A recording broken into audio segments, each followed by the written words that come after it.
yang bersumber dari berbagai komponen.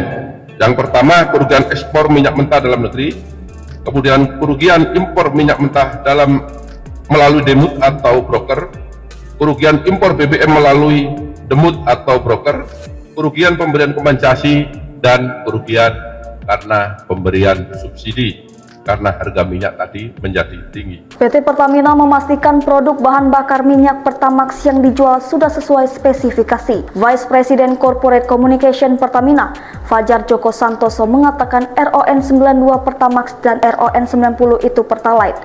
Menurut Fajar, apa yang dipersoalkan Kejagung itu pembelian produk BBM jenis RON 92 yang sebenarnya RON 90. Sehingga narasi yang menyebutkan Pertamax hasil oplosan tidak tepat.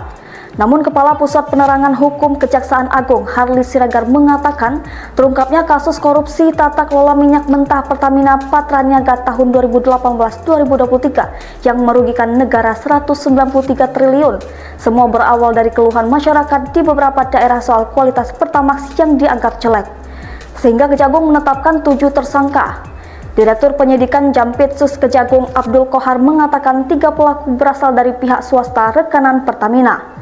Sementara 4 lainnya diantaranya pegawai Pertamina yakni Direktur Utama PT Pertamina Patraniaga, Direktur Optimasi Feedstock dan Produk PT Kilang Pertamina Internasional. Lalu Direktur Utama PT Pertamina International Shipping dan satu lagi pelaku yang berada di manajemen PT Kilang Pertamina Internasional.